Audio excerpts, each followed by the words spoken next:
Hello, everyone, and welcome to our happy hour, our virtual happy hour, our Halloween edition. Ding ding, last call. This is, in fact, our last virtual happy hour. So I want to thank you all for joining throughout this whole series that we've been doing to provide some entertainment during lockdown and throughout the most recent months of the pandemic as well. It's been a pleasure hosting Virtual Happy Hour at the Colonial Theatre for everybody. Hopefully we'll be able to do an event like this in person sometime in the future. Who knows? I would love to do that. So before I introduce our guests, I would just like to talk to you directly about something that we've got coming up. So here we go. Happy Hour is just that. But we do have a serious topic to introduce tonight, which is the immediate need for donations to keep the Colonial open through the rest of 2020. Next Thursday, we're launching the first ever GoFundMe campaign for the Colonial to raise a chunk of the funding that we need to remain open through the winter, some of our most usually popular months when there's not a pandemic. It's no secret that the pandemic has hit the arts venues, including ours, very hard. To carry out our mission, we are completely dependent on donor support. And for as long as the pandemic persists, really, we can't do it without your help, the people that love the community that is the Colonial Theatre. Now, saying that, we received an outpouring of donations and even various emergency grants from spring, for which we are eternally grateful. Each of you and your donations just mean the world. And no matter the size of it, every single penny has counted. That funding enabled the theatre reopen in July, which not many other theatres have been able to sustain since then. And also for the office staff, that's me, to continue working. But unfortunately, that funding has run out. So to keep the Colonial going, we're going to have to raise a substantial amount by the end of the year. And some of that, we hope, will come from your participation in our crowdfunding effort. Now, this isn't no normal crowdfunding effort. This is going to be real fun. Coming this Thursday, we'll launch the simple-to-use GoFundMe platform. It'll have a special team component where you cult, concert, Blobfest, and Fright Night superfans can battle it out for your chance to enjoy an extra special experience. And there'll be a list of unique premiums, including limited edition merchandise that reward you when you make your gift, which is tax deductible. So what you need to do is mobilize your movie-loving friends, and please think about the value that your Colonial, how much you love the Colonial when you make your gift. I know for those of you here tonight that the arts and film are a basic need we can't live without. And they've never been more important, especially during this time, for our emotional well-being, personally, and for our society as well. Cocktails also help me with that. So, cheers. Thank you for listening. And please look out for the email for the further details of our GoFundMe campaign that will be coming out later this week. So please keep an eye out for that GoFundMe email in your inboxes. It could possibly be in your junk, but make sure you sign up for our weekly email newsletter. We'll provide links for that as well in the comments. Hi, everyone in the comments. It's so nice to see you all. I hope you've been well this week. We shall get on to our guest now. I would like you to give a rousing round of applause to our final guest of our final virtual happy hour. Please welcome Sean Owens. Hey-o! Oh, hi, Sean. Hi, guys. How are you? I am fantastic. I am coming to you from my childhood bedroom, which is very strange. Okay. But Michael's with me, as you can see. That's terrifying. I wanted to be like, there's somebody behind you. He has the same haircut as me. It's the same wig. Yours is better conditioned, trust me. Yes, mine had a blowout, so kidding. So you are back in PA right now, but you are usually residing on the West Coast, is that right? Right. I live in Los Angeles in the Los Feliz neighborhood. But I was back for a family thing, and I'm just kind of back here for a while. So I'm going to be enjoying a lot of entertainment at the Colonial this season. Yes, that's perfect. So what are you drinking right now? I saw that it was a big glass, but there was no ice in it. So all right. This is a rather, I normally don't make them this large, but it's a triple martini. So, I mean, I didn't know how long we were going to go, Jack. So, it's going to be a real happy hour. I'm trying to be prepared. I swear I'm not going to finish this in the happy hour. I wouldn't judge you if you did. I am drinking just a plain vodka soda lemon. But my drink was more entertaining, I swear. So let's cheers. Cheers. Cheers to you. Clink, clink. Clink, clink. So you said you're going to be coming to the theatre for lots of entertainment, and you're originally from the PA area. So what is your connection to the Colonial? How did you find out about us? Well, my connection to the Colonial is my one of my best friends for 30 years, Robert Trait, who is the marketing director now for the Colonial. He is indeed. And he's been there sort of in the early days of the resurgence of the theater. I've been there. I think our friends, our mutual friends and I, there's about 7 of us. We've done a skit related to your live It's a Wonderful Life showing. Really? We've done a skit on stage live before they've shown the movie. I think for about 6 or 7 years straight now. Oh, wow. So, so I'm part of the performing family there, I guess. I wonder if anyone in the comments has seen one of those skits. I have, for some reason, not, and I don't know how I've not seen that. So if you've seen the skit that Sean's talking about, let us know in the comments. And please, in the comment section, be kind, because I use the term skits very loosely. It's not quite SNL worthy, would you say? It is not.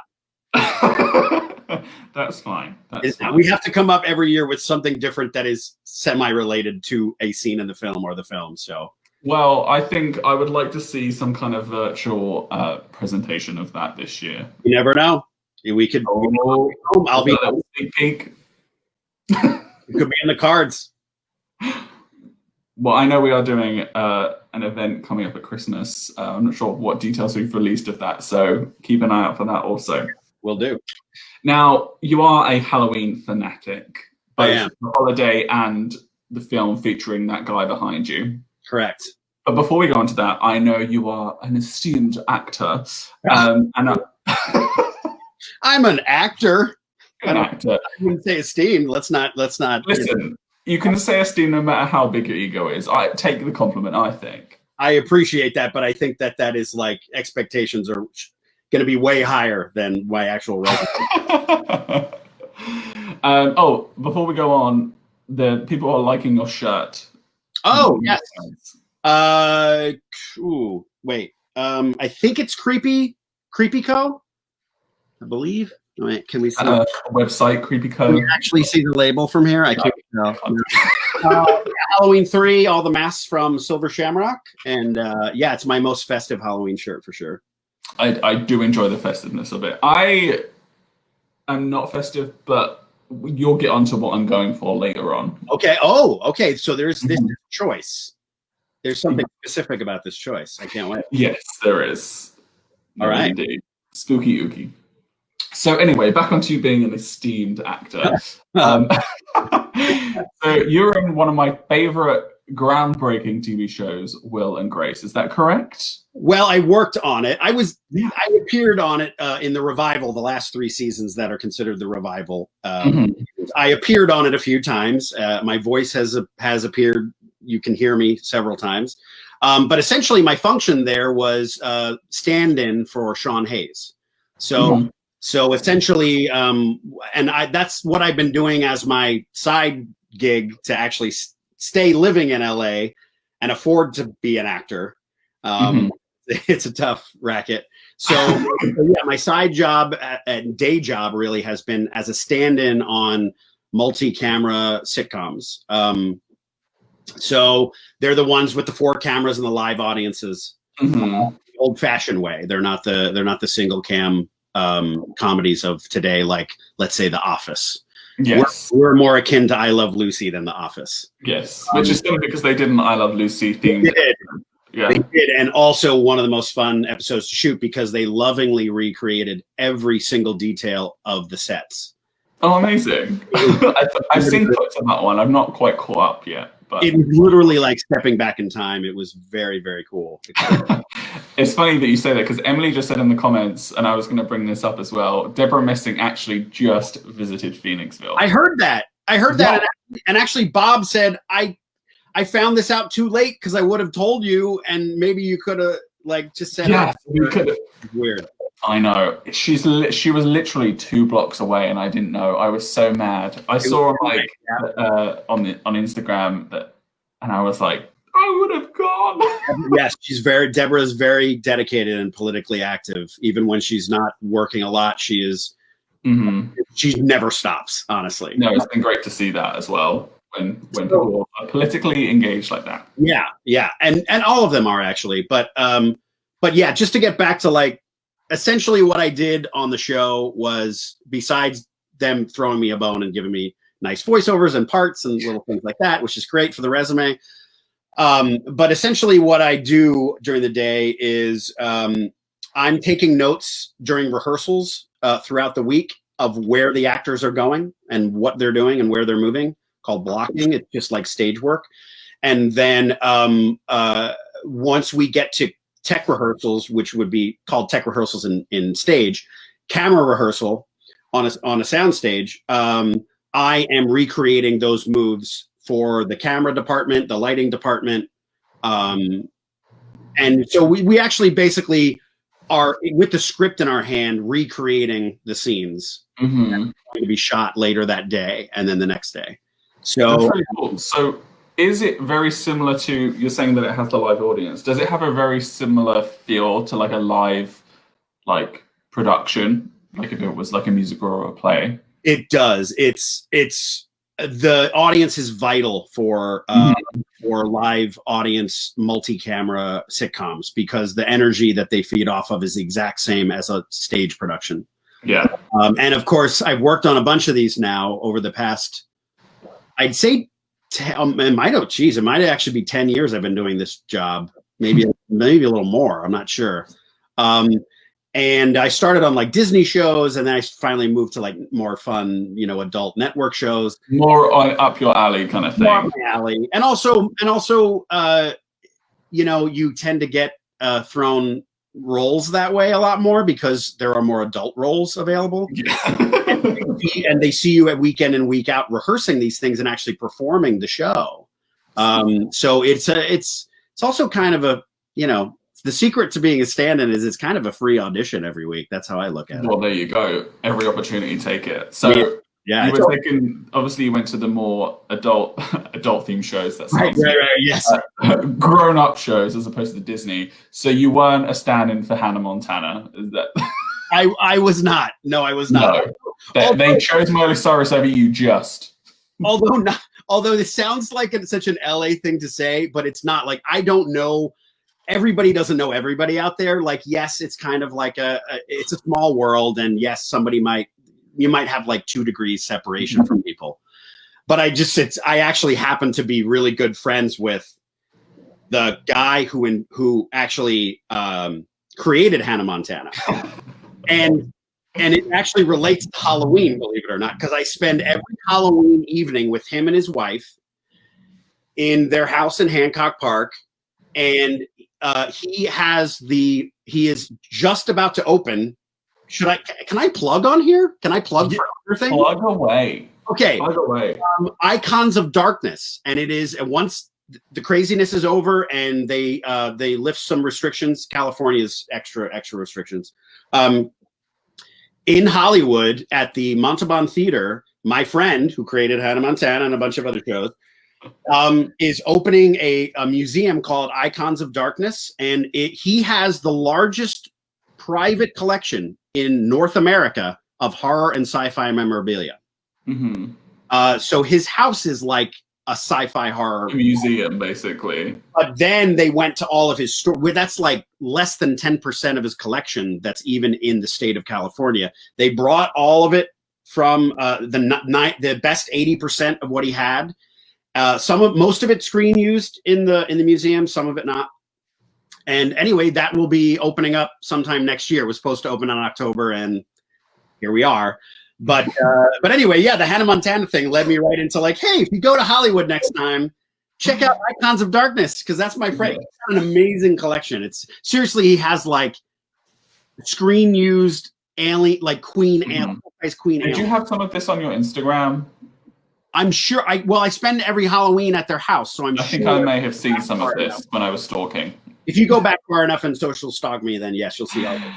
So that's amazing. He does this light thing like Hannah Montana and as the dark thing of this collection. You could say that he gets the best of both worlds. Oh, is that a thing? I don't know. I'm not the artist. Yeah, it's a Hannah Montana song. Yeah. I'm just assuming that was like a lyric from a song or something. Yeah, I didn't know how niche that was going to be. So, I mean, I shot my shot. People in the comments... Chuck is saying, so Sean stands in on the set of adult productions then. Right. Yes. I knew that comment would have been taken out. I'm sorry. I'm sorry. You can take that and run with it whichever way you want to. But no, I'm not I don't work in Chatsworth a lot, which is where they film other adult. Other more grown up productions. Yes. I work on just like network, like NBC. There we go. Yes. I didn't know the lingo. Yeah, the lingo, and more compliments for your shirt from Lisa as well. Oh well, thank you very much. Yes. So you get compliments every time I wear this thing, so I guess I should wear it more. Yeah, I mean, wearing it around Christmas time, maybe it wouldn't work, but who knows? You know what though?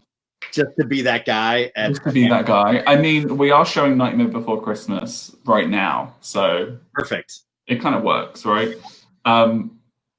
And do you have any more stories from the set? Like, I love Megan Mullally so much. She's one of my like comedy icons. Do you have any fun stuff on set before we move on?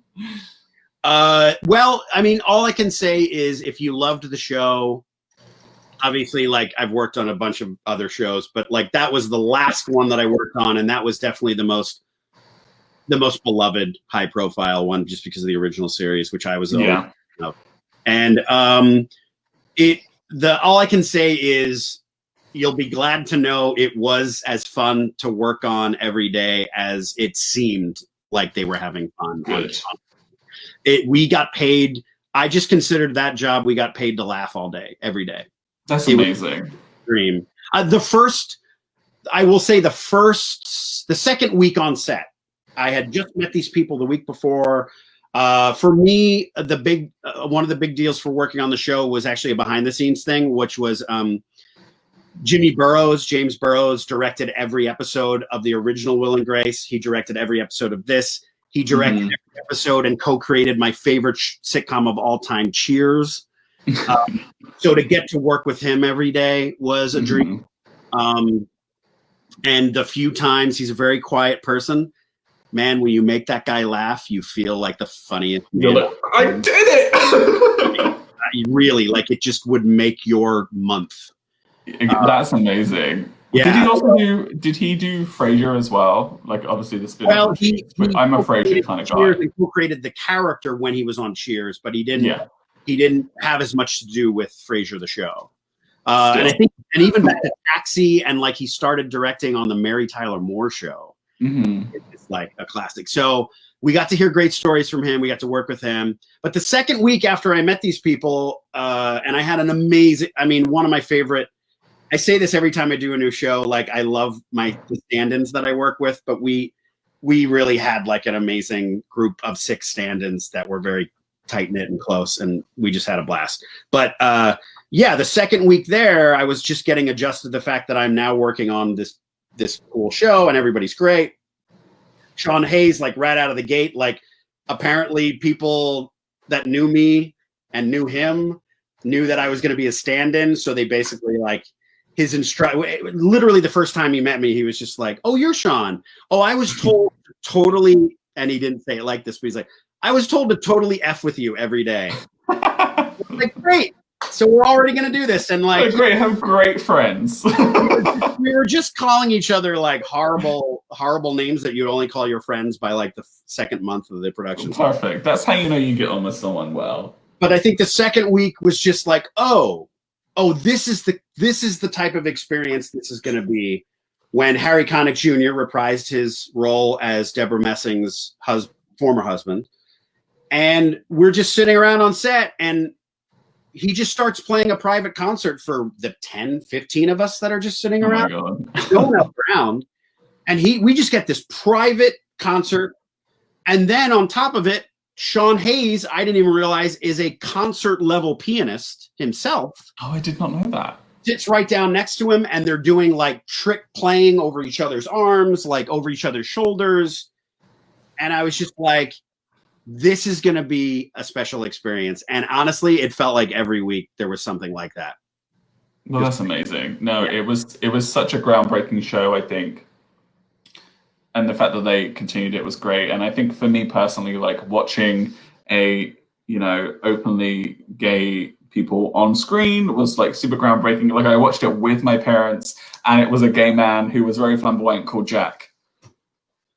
Like it could have been more perfect. That was the cherry on top, because I knew I was working on something iconic. I knew I was working on something meaningful, but every week to get to hear read the letters, get to hear the stories from the audience. I invited people to the tapings that I knew it had actually changed their life. There were people I knew that came out to their families just by the fact that they shared their love of Will and Grace with each other. Mm-hmm. And you just can't get you just can't get any better than that.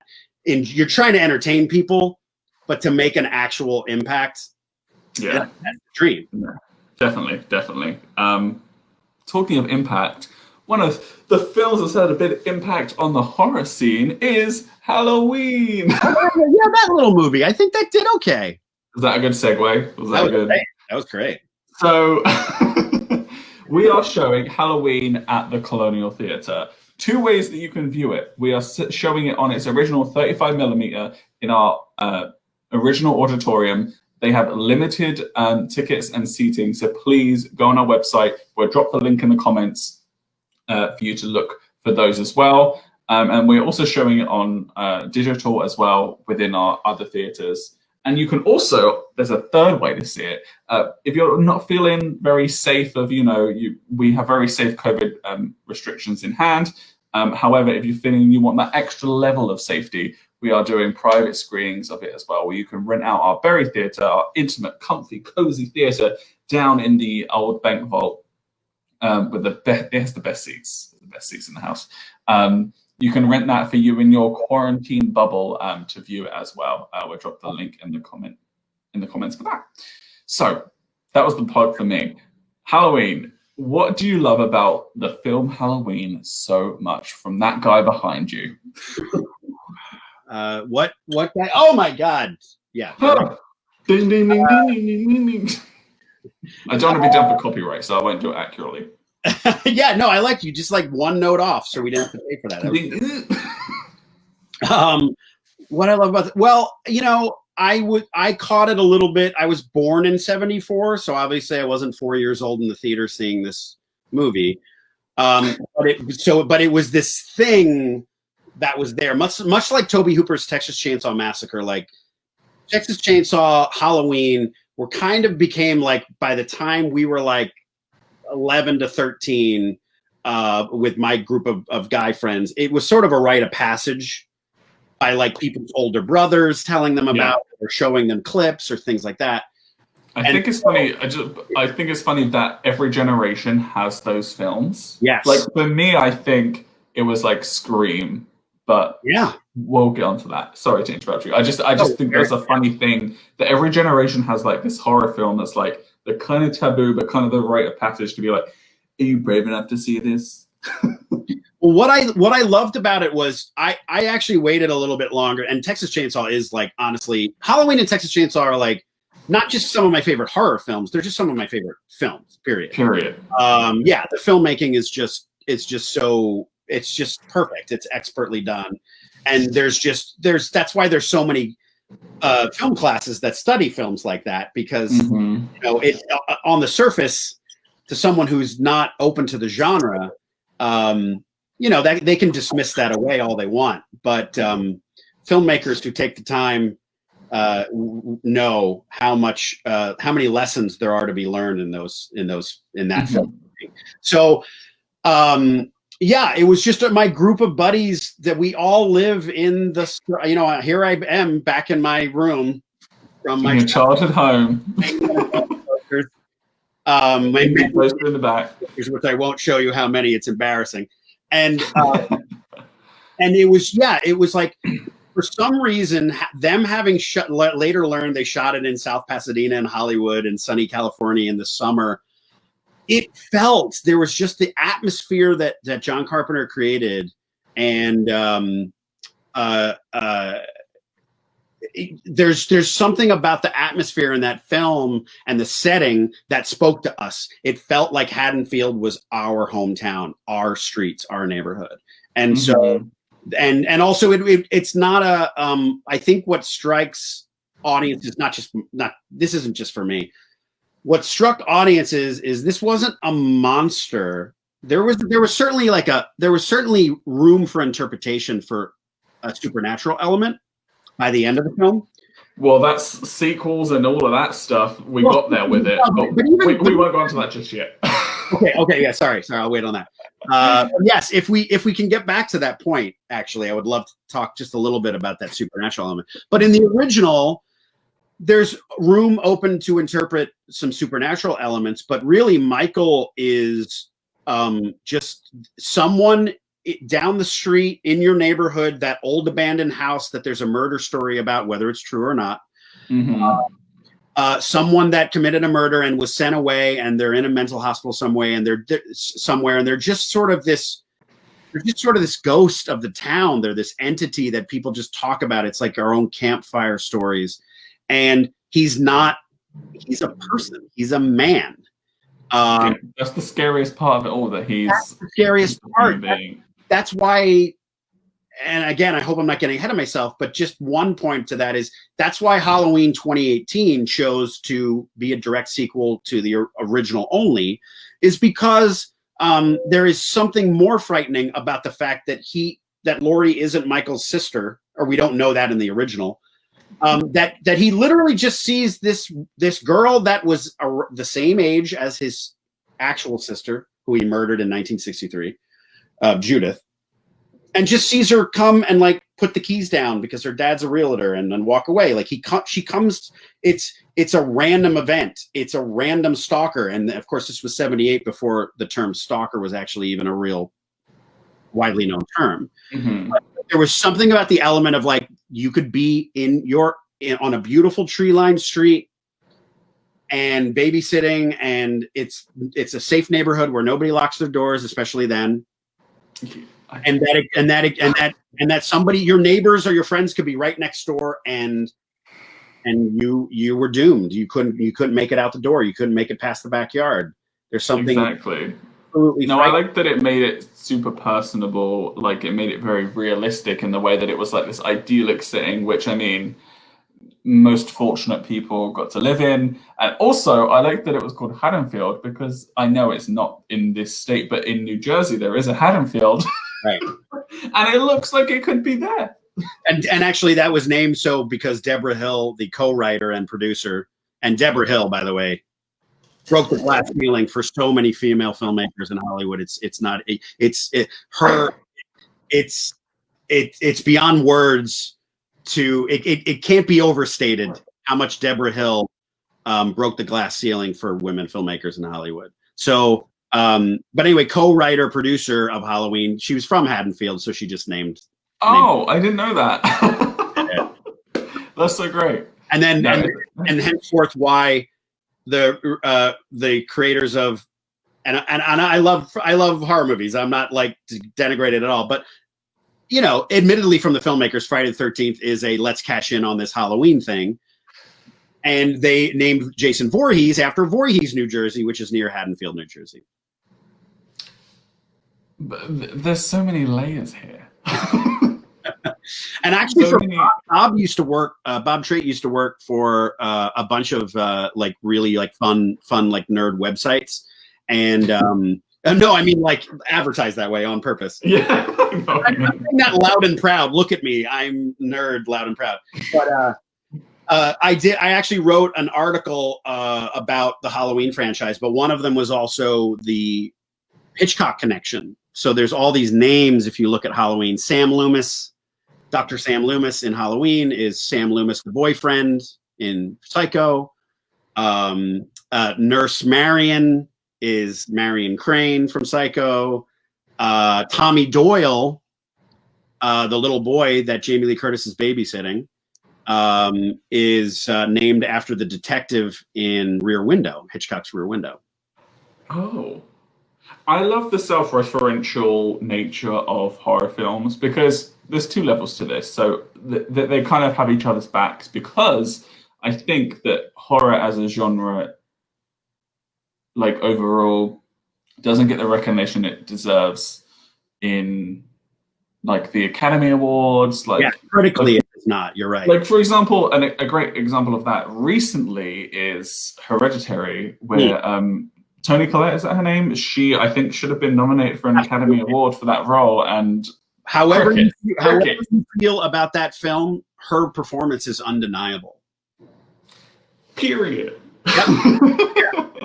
Yeah, I agree. And that's the thing, is like some of the films are horror as a genre is slowly, because it is essentially mostly suspense. You know, they're interchangeable, horror suspense. Some better at suspense than others, but the good ones, the high art ones that like the Academy would even deem to watch, they're getting more recognition as films. They're slowly creeping in the Best Picture category or other categories. Yeah. But as far as screenwriting and besides Get Out, which won the Academy Award for Best Screenplay, I believe. Which is amazing, yeah. But generally, screenplay and acting are hugely overlooked. Even cinematography. I mean, Dean Cundey is one of the cinematography gods, and he did Halloween 1, 2, and 3, I believe. That guy, you know, and then he went on to shoot Jurassic Park, and like, you know, I mean, just almost if I had to pick movies, like a marathon of films through a cinematographer, honestly, it would probably be Dean Cundey. Yeah, that's amazing. No, it's amazing how there's all these kind of like groundbreaking moments within horror as well in terms of representation as well. Especially from Get Out to the Hereditary to establishing the modern day scream queen of Halloween with Jamie Lee Curtis. Right. It's kind of like I don't want to say like niche, but it's kind of like the first push of the envelope, the first crack in the glass ceiling of culture that they kind of test the waters in a way with the horror genre. Horror has always been ahead of the curve. With every social issue that is, you know, however well it's hidden as something or not, horror has always been on the leading edge of attacking social issues, of representation. Yeah. It's just, I think it's like comedy. If you can laugh or you can scream at something and not know you're being like you're getting a message as well, I think that it's opened people up more than any other genre. If you come at somebody with a straight drama and you're hammering home your point, I think you have less open minds to a new audience that will say, okay, what do you have to say? But boy, if you can sneak that in with a scream or a laugh, it really changes it. And that's the thing. That's what I'm saying about it. It was a fun little horror movie, and the filmmakers had no idea how impactful it would be. But in the end, like, you can change lives, not just your own, with art. You can, you know, and that's why part of the reason that I'm an actor is that I don't have a lot of skills. I have these very specific set of skills. Sorry to sound like Liam Neeson, but I have. I was about to say. I didn't even mean to say that, but I do. I have such a small group of skills, and they all match acting and writing, and a little bit of directing, and everything else I am terrible at. I can't balance a checkbook. I can't I forget to fill my car with gas. I forget to pay bills. I forget when I'm supposed to do this, have this appointment. I'm terrible at the average things that other people are, but I'm really good at like what makes an artist in certain realms. And that's okay, because I feel like whatever walk of life, there's been a lot of talk lately about, sorry to get like world issues here, but there's been a lot of sort of having to defend the arts recently. Well, you may have heard my talk at sort of the start of this. I think that proves it. As an independent nonprofit arts venue, where we need the help right now. But I also think that like the Colonial revival theaters, not only are they so vital, but like now it's not just uber film historians or nerds. It's like revival theaters are having a comeback big time across the country. And I love to see that, because it is it's rediscovering films that you would never, that you might not have the patience to just put down your phone and sit through at home, and to experience it with people that have already seen it and love it, or to experience it with just a crowd setting. That experience is immeasurable to me. But I don't remember what crazy point I was just basically that, like, if you're a coal miner or a steel worker or a teacher or a fireman or whatever you are, you can try to diminish the impact of art in any form. But honestly, on your drive to and from work, or when you're home through the day, you're probably going to turn on a piece of music. You're probably going to talk to your friends about a TV show or a movie that you saw. Yeah. Life without that is the most boring existence I can think of. I agree. Like I said, I was like, it's so important to, right now, the arts and film specifically, to relate to us, that it's important to, I think, our mental well-being as individuals right now and as a society. So, you know what? Actually, you're right. The pandemic has actually changed a lot of people's tune, because we realize how much we rely on that escapism. Yeah, I agree. Let's have a look at a few of the comments right now. We've been like chatting that I want to make sure we are like, shut this guy up. No, they're like praising you for the points that you're making. Let's see. Ryan, our house manager, says Jack needs a refill. Yes, I'm going to be making a cocktail in a second, so don't you worry, Ryan. Chuck says he needs a Deborah Hill Rules t-shirt, and Melissa, Miss Blobfest Universe, she has a. We have royalty on the chat. Yeah, she's here. She's here. There's not just this queen here. There's another one in the comments too. There's a produced by Deborah Hill tea. She has. Oh, I have it on order.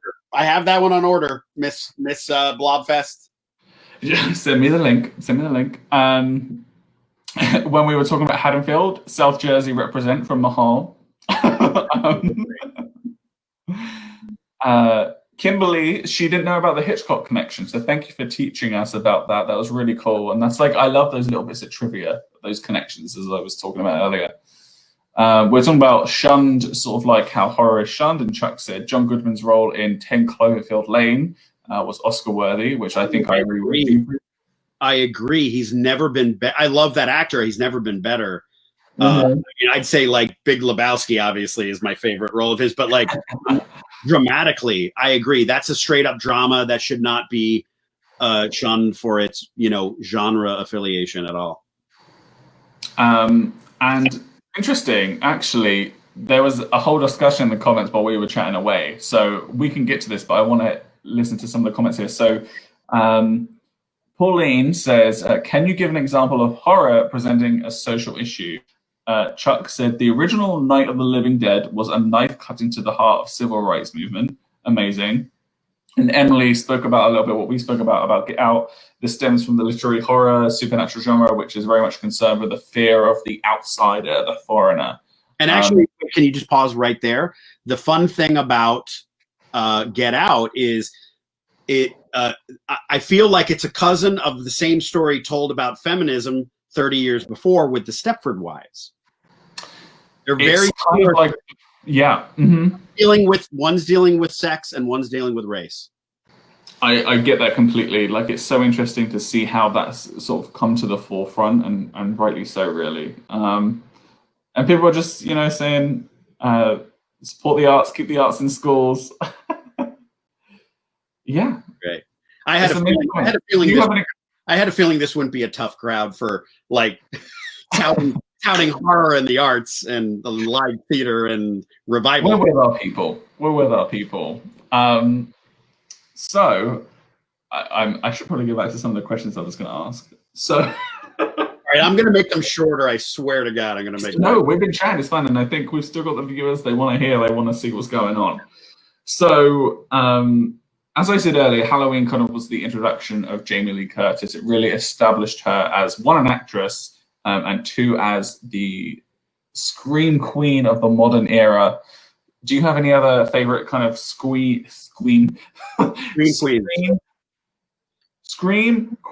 favorites? Woo, there we go.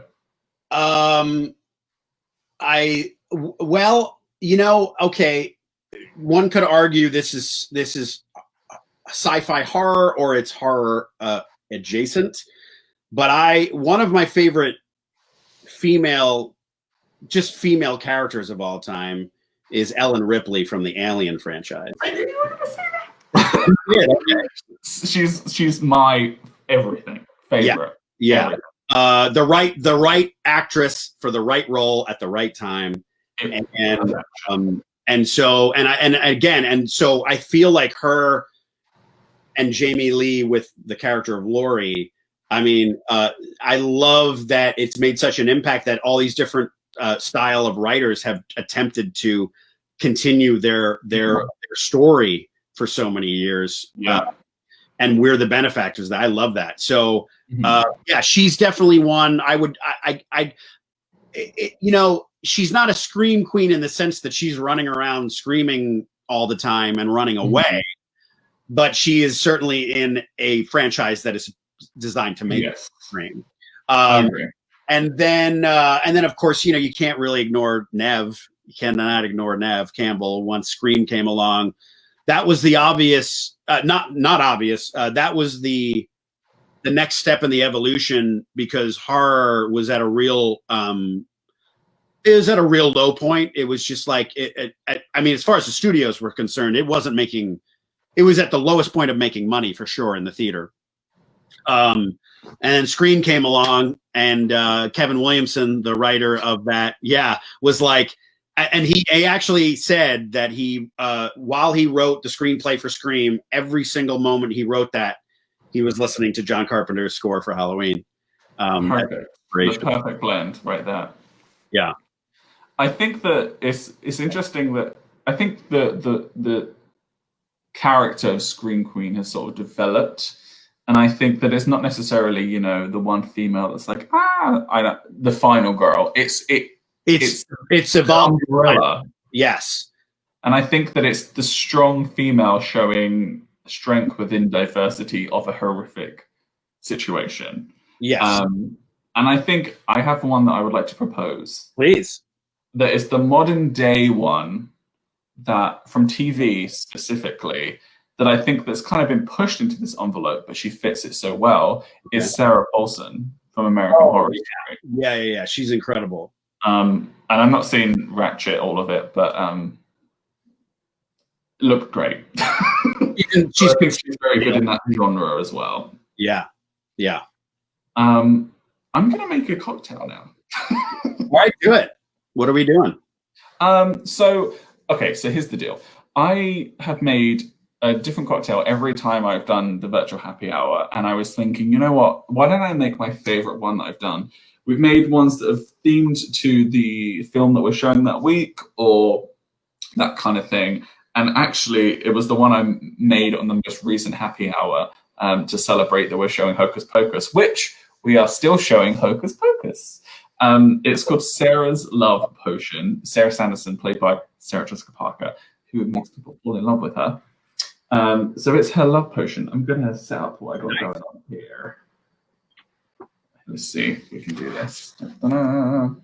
So, as you can see, I cheaped out. I didn't get organic lime juice. It was from the bottle. So don't judge me, okay? Oh my God, I'm out. I'm kidding. Done. End. I usually squeeze my own limes, but today I was like, let's just, So this one's pretty easy. This one isn't a shaky one. This is just put everything in the cup and stir, which is my favorite kind of cocktail. So I got my block of ice. Damn.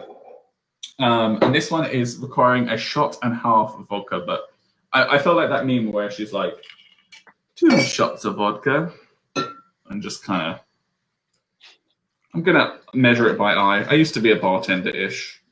Oh, really? Not a very good one.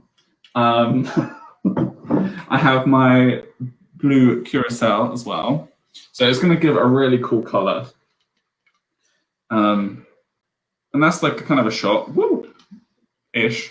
So it's got a really cool blue color right now. Which do you have a thing called in America WKD? Is that a thing in America? Sorry, the what? It's a drink called WKD. It's kind of like a spritzer. It was like a thing in the UK that was like really cheap to get. Chat, help us out because I have no idea. I've never heard of it. It was like a super cheap thing to get that you kind of get when you're first experimenting with alcoholic beverages. Anyway, it was this color. So you've got the curacao, the vodka in there. You get a little bit of lime juice as well. Kind of rounds out the flavors. That's meant to be half a shot, but I just eyeballed it as well. And then the magic ingredient, cranberry juice. This helps the wonderful color that is about to happen. And I just top it all up. Ooh, and the crowd goes mild. That's awesome. What do we think? I would absolutely drink that. So it's kind of like this purpley, indigo, blue situation. There you go. Stirred it a bit. I like all the ingredients, so I'm already in. It goes together well. It's very. Let me. Yep, that's good. Yo, that's good. So there's your cocktail. There you go. Well, second cheers then. Cheers. Clink, clink. Okay, I might drink this during our conversation, by the way. It's okay. Woo. Oops. Let me get a coaster. This is a nice desk. There we go. Ooh. So. By the way, I feel like I went on too many tangents away from the movie Halloween, so I apologize if I did. So good. Oh, Chuck said I was talking about WKD. Is it like Mad Dog 2020? Yes, it's similar to that. We had that also in the UK. That's flavored. Flavored malt wine. Is that what that is? Like a malt liquor, like malt liquor. I think so. Yeah, it wasn't really anything, but it was around 5%, I think. So it was that kind of thing. Should we do some trivia? Let's do trivia. Let's do some trivia. In the comments, what we're going to do is we're going to ask a question. We've only got 5. We'll keep it nice and simple. It's going to be Scream Queen related. I said it right that time. Nice. In relation to our Halloween Jamie Lee Curtis Queen. So here we go. Da-da-da. So what's going to happen is we're just going to ask the question and you're going to put your answer in the comments. You win a sip of your beverage at home if you get the answer correctly. Ooh, wow. I know, what a prize, right? What if there's a bonus question, do they win a kiss from the person next to them? That's to be determined. Like kiss cam, but then you're like totally embarrassed and put on the spot and you're like, yes, we gotta. It depends if they have a significant other next to them or if they have a dog or pet. Or brother. Well, Mahal in the comments says Bob is not allowed to play. Yes, Bob Trey, our marketing director, knows every single answer all the time. I would agree with that. I'm agreeing with that wholeheartedly. Yes, and he, I do these questions. I don't tell him the questions, and he's first there with the answers. Forget it. I'm going to know if it's you. Guess. Okay. So it's Scream Queen related. Here we go with question number 1. Question number 1 is, in Scream, Casey Becker is played by which actress? In Scream, the character Casey Becker is played by which actress? What do we think? Oh, did you spill your martini? I did. I was trying to hide it. I totally did. It's okay. On my bed, the scariest things it's sitting on. I'm trying to make sure my computer. I'm going to give everybody a clue. Now, this is where this comes in handy. Are you ready for this? Vamp with me while I give people a clue. I'm with you. Oh, there's a clue coming up. All right. There's a clue. Yeah. Now this is. It looks like it's probably going to be a visual clue because he went out of frame. Yeah, it is. All right. Oh my god! It got in my eye. It got in your eye. Okay, now I don't know. Is this? Is he on like an archer range? What's happening? Wait, I just need to check everything sort of in. Wow. All right. This is a real. Guys, Jack is like really doing this clue up for you. This is Okay. And I'm trying to vamp while I am hoping my computer does not short out by the giant amount of martini I just spilled all over my childhood bed. Okay, this is the clue.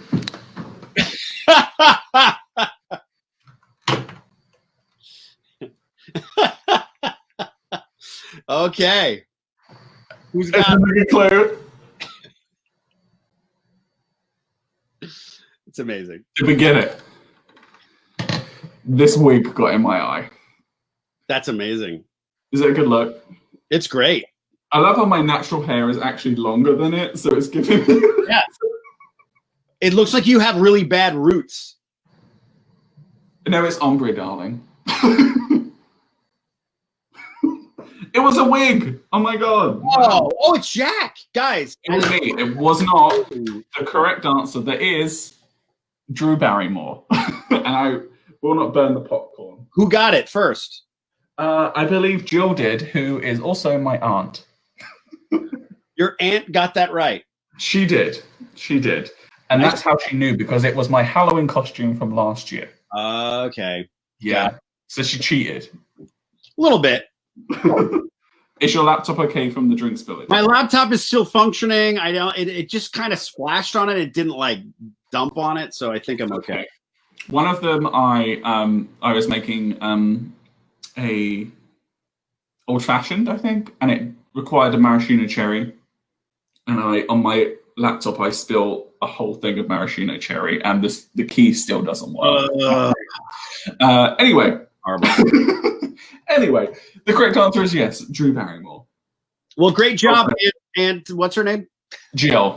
And Jill. Yeah, she got it right. Great job. And then Chuck says, "Don't burn the popcorn."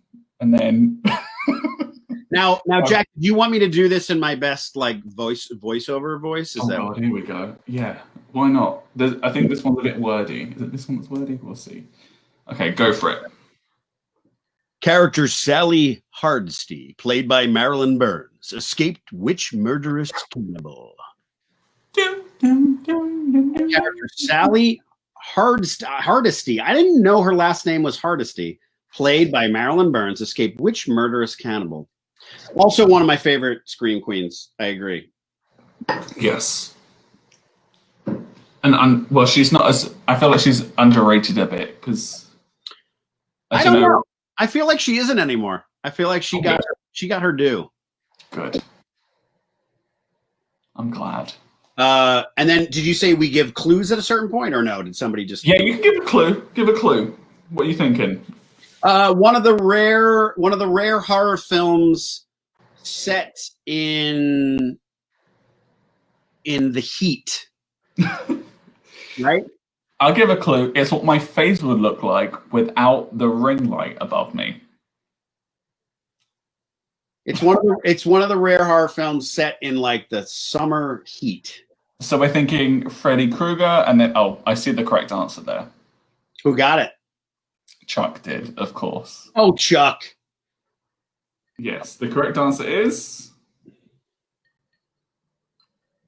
Hey, bonus question, Chuck. Oh, Chuck, you have to kiss your wife, who I know is next to you. This is okay because I know his wife. Who I know is in the house with you. Chuck, answer this follow-up question. Technically, what is Leatherface's last name? Oh, I googled this yesterday. I should know this. I feel bad for not. Tell me if he gets it. The comments are always on a delay. So now, if somebody else gets it in the comments, you do have to kiss something in your house. So I'm gonna kiss this glass because it's yummy. I'm gonna. Oh. There's the Indiana Jones poster behind you. I mean, Harrison Ford. What a catch! Oh well, I would make out with Michael if that was. Okay, you get it? I don't think anyone knew it. What was it? It's Sawyer. SAW. Oh, he got it. YER. Yeah, they just got it. It just came in. And it's kind of funny that the last name of the family starts with Saw. I see what they did there. I saw what they did there. No, that's bad English. Okay, I'm going to cut through that joke. Question number 3. No, that wasn't good. Question number 3 is, who is often regarded as the first scream queen of the Talkies? Now, it's a good one.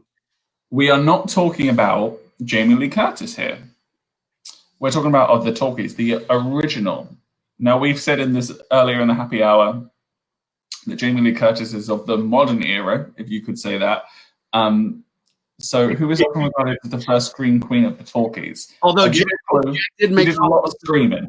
Jack did make fun of me for referring to scream queen of the modern era, even though it's 40 years ago. So that. Yeah, Sean said, yes, Jamie Lee Curtis is the modern day scream queen. And I said, yes, from 40 years ago when the film. I didn't mean to be shady, but it just kind of. No, yeah, you're totally right. I'm dating. We've got some good answers. Thinking her mum, which was the actress from Psycho. Is that correct? That's right.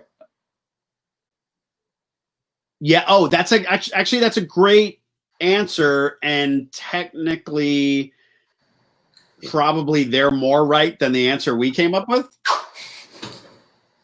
because. Yeah. Could I give like another clue? Go for it. All right. So so Janet Leigh, is actually like, that's a great answer. So just consider yourself right as well. But it's the emphasis is on the word talkies. It's way back in the old days. That's my old days voice. And she was very good at actually screaming, like really great at actually screaming. I couldn't tell you one bit of dialogue she did apart from screaming. Mahal says, "Go Jack's mom." That's my mom also. So not only is my aunt here, my mother is here also. That's good. It's probably like 10 or 11 at night right now for them. So wow, thank you for hanging out with us. It's Friday night. They're probably on the cheap knockoff Baileys. It's all right. Actually, I'd love to hear some guesses. I can't see the chat. It's on the right. Are you full screen? I am. Oh, wait, no, but it's not on the right when I'm not full screen. Oh. Maybe are you on the private chat? I'll click the other one. Oh, here we are. I see all of you now. Yeah, Janet Leigh is amazing. That's a great answer. Yeah. And Betty Davis is a great answer. She was frightening. Lancaster is a good one. And also not what we were thinking, though. Honestly, I think this was more of a discussion than a trivia question. Maybe this was, maybe this was too vague. Oh. Gordon, you got it. Gordon Helms. He was like Googling that, like, who is the screen? No, no. No, I'm kidding. I can vouch for Gordon. He did not Google that. He knew that. Oh, good. Well, thank you, Gordon, for that, because that was a good answer. Yes. Fay Ray from King Kong, where she does a lot of. Because she is like technically a scream queen / final girl. Mm-hmm. So. Does that mean that also Jessica Lange is a scream queen? I mean, she's also been in American Horror Story, which I said about Sarah Paulson as well. So that's true, but I don't know. Compared to the original King Kong, we just like glaze over that one. Ooh, anyway, okay, next question. This one is for you, Sean. If you could read this one out. Question number 4. This is a wordy one, sorry. Sarah Michelle Gellar's performances in I Know What You Did Last Summer, Buffy the Vampire Slayer, and The Grudge established her as a scream queen. But what character did she play in the live-action Scooby-Doo movies? I love that I worked this question in. It's great. It's a good question. Honestly, very underrated film. Oh, already right answer. Melissa was straight in there. Boom. Yes. This is how you know a mother loves a child, because my mum, who hates Scooby-Doo, took me to see this in the cinema, I think. Really? Sorry, Gordon. Melissa beat you by like a second. And Psy. And they're all there with the correct spelling as well, which I did not ever do. Oh, Daphne. Fun fact, I also named my first ever pet Daphne. That pet was a fish. Hey, you know, this is horror related. My first, the first fish that I ever got, I named Carol Ann, like the girl from Poltergeist. Poltergeist. I was about to say, like the TV. Because she had a goldfish. My mum just commented about going to the movie theater to see Scooby-Doo with me, saying, I suffered. Brilliant. Okay, last question is question number 5. What is the name of Courtney Cox's character in the Scream franchise? This leans heavy on Scream questions. You can tell I'm a fan, right? You are. But it is a cousin of Halloween, so it fits. Yes, I think a very close related cousin, definitely. Ooh. I think Melissa had a typo, but she's nearly there. I think Melissa knows there you go. She knew it. Also, I think that this is a great drag name, like a name for a drag queen. Oh, but it's Gail, Gail. Gail Weathers. That is a great drag name. Gail Weathers, yeah. That'd be an amazing drag name. And they've got to have the really bad bangs she has from the second or third film. Yes. Gail Weathers. There we go. Guys, I mean, oh yeah. You know, I haven't watched that horror-themed drag show, but I bet you there are some amazing names.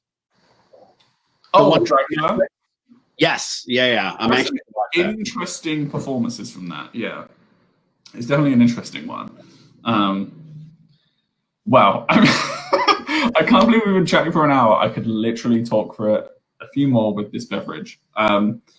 So, did anyone get 5 out of 5 for those trivias? Did anyone get, the full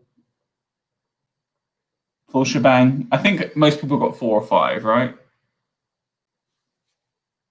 I don't know. Well, it has been an hour, as I said. I want to thank Sean for joining us for our final happy hour. I hope you had a great time. I had a great time with you as well. I had a blast. Thank you, everybody. This was great. Thank you, Jack. Oh, there was a car alarm. Is there anything you want to plug, your social media, any products you want to talk about before we head out? Plug Central. Well, my IMDb is not up right now. My official one. So you're just going to see like an old black and white photo from an embarrassing old black and white photo from my New York days, like the first headshot I ever took in New York. But the credits are there, and I'm not working right now. Like I'm not comfortable going back onto a soundstage with everything going on. So I'm kind of spending the holidays home with my family. Mm-hmm. But I will see a lot of you at the Colonial at a bunch of these movies. And if you don't see me at the 35 at any of the 35mm screenings of Halloween, then just know I'm probably the Michael Myers that's just walking around, not talking to you. I might be joining you under the mask. So that sounds terrifying. I might not do it every night, but I'm going to do it like 1 or 2 nights. So, but even the anticipation of if you do or do not, when are you going to turn up? That's terrifying. Is the shape? By the way, Michael Myers for anyone who doesn't know, in all the scripts, is described simply as the shape, which denotes that he is not a man; he's a force of nature. But anyway, that's where we were going to go with that. Okay. That's okay. That's okay. But the shape, is he there? Is he not there? Is he gonna be there? Is he in your mind? Maybe he was there the whole time and you just didn't know. He's everywhere. Mm-hmm. Oh my goodness. But yeah, well, I should have thought of a plug. I really do not have like a legit. Well, what is your social media that people can follow you on like Instagram? Instagram is Dr. as in Dr. Jones 610. Which is after this Dr. Jones right behind me. So Dr. What was it? DRJONES 610, which is the area code that I grew up in. Well, it's in the comments for people to follow you on Instagram as well. So keep up to date with what's going on. All right. Well, thank you so much for joining, and I'll speak to you after the show. But everybody in the comments, give him a virtual round of applause. Woo! Thank you, Sean. Thanks, everybody. Sorry I was so long-winded. And wow, that was great. Thank you very much to Sean for an amazing last happy hour. So all the people that are still on the happy hour, thank you so much for joining. If it was just for this happy hour, if you joined for the whole happy hour sort of a series that I hosted, or if you joined for a minute, or the whole time, I want to thank you on behalf of myself and on behalf of the Colonial Theatre. This has been the spark of sort of joy in my life during this whole COVID situation. And I really enjoyed producing this show and hosting it for everybody. And it's been so much fun. I want to thank Mahal and Bob from our marketing team for really helping with both the comments and morally helping me make this happen, as well as Emily and the rest of the team at the Colonial as well. It's been so much fun. And this is the last one. So thank you so much for everything. I hope you had a great time as much as I did. Make sure you look out for the email for our GoFundMe campaign. It's going to be the next big thing that we're working on. And we would really appreciate your support during this really difficult time. Everybody stay alert, stay safe, vote. And I appreciate everybody. Cheers. Have a great weekend.